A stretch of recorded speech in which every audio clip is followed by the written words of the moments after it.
अक्सर ये सवाल पूछा जाता है कि अगर आपके लास्ट वाले दांत में दर्द है, यानी कि आपके विजडम टूथ जिसे हम बोलते हैं या फिर अक्कल जाड़ जिसे बोलते हैं, अगर आपको वहाँ पर दर्द है, वहाँ पर सूजन आपको लग रही है, तो क्या उसका ट्रीटमेंट है? क्या उसको निकलवाना ज़रूरी है या फिर कोई और ट्रीटमेंट भी हो सकता है? तो देखिए, अगर आपको सबसे लास्ट वाली जाड़ है और वो पूरी नहीं निकली है, वहाँ पर सूजन है, आपको दिखाई नहीं दे रहा है कुछ भी, आप वहाँ पर आपको सिर्फ मसूड़ा दिखाई दे रहा है, तो उसका मतलब ये हो सकता है कि आपकी जो जाड़ है वो अभी पूरी तरह से जो है आपके मुंह में निकली नहीं है, यानी कि आधी अंदर है आधी बाहर आपके हड्डी में। तो ऐसे में जो ऊपर का जो उसका गम्स होता है वहाँ पर इन्फेक्शन हो जाता है, क्योंकि आपका जो खाना है वहाँ पर एक जगह बन जाती है जहाँ पर खाना फंसता है, खाने का रस फंसता है, और वहाँ पर अच्छी से सफाई ना होने की वजह से वहाँ पर इन्फेक्शन हो जाता है, जिससे कि स्वेलिंग आ सकती है, आपको पेन हो सकता है। तो ऐसे में इसके दो इलाज हो सकते हैं, या तो आप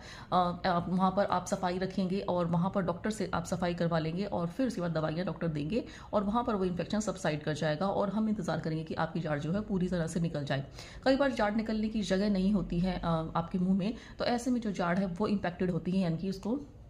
टेढ़ी मेढ़ी होती है या फिर उसको जगह नहीं होती है, तो वो आधी मसूड़े में और आधी बाहर रहती है, तो वहाँ पर इन्फेक्शन बार बार होता है। आप दवाई खाएंगे ठीक हो जाएगा, फिर कुछ दिनों के बाद वहाँ पर फिर से खाना फंसेगा, खाने का जूस फंसेगा, तो फिर वहाँ पर अगेन इन्फेक्शन होगा। तो इसको हम बार बार इन्फेक्शन आना कहते हैं। तो ऐसे में जो है कई बार डॉक्टर आपको सलाह दे सकते हैं कि इसको जाड़ को निकलवा लेना चाहिए। कई बार डॉक्टर आपको ये भी सलाह दे सकते हैं कि आप उस जाड़ को जब तक चलती है चलाइए, उसके बाद आपको उसको निकलवा सकते हैं। या फिर अगर आपकी जाड़ का कोई डॉक्टर को ऐसा लगता है कि वो जाड़ वापस नहीं आएगी ऊपर पूरी तरह से और बार बार इन्फेक्शन क्रिएट करती रहेगी, तो ऐसे में डॉक्टर आपको कहते हैं कि आप इसको निकलवा ही लीजिए। तो पेशेंट बहुत ज़्यादा डर जाते हैं कि क्या इसका कोई और इलाज हो सकता है। तो देखिए, जैसे कि मैंने बताया कि उसमें मुंह में कई बार जगह नहीं होती है कि आपकी अक्कल जड़ पूरी तरह से बाहर आ सके, ऐसे में वो बार बार इन्फेक्शन का कारण बनती है, तो ऐसे में आपको ज़रूर निकलवा लेना चाहिए। लेकिन अगर आप निकलवाना नहीं चाहते, आप बहुत ज़्यादा डरते हैं, तो आप उसको क्या कर सकते हैं, आप उसमें नमक डालकर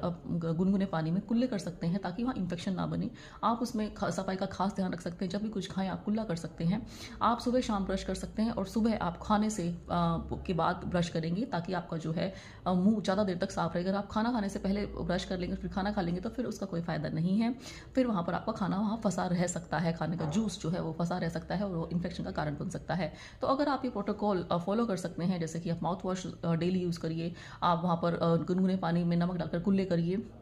आप 2 बार ब्रश करिए और हर खाने के बाद आपको कुल्ला करना है।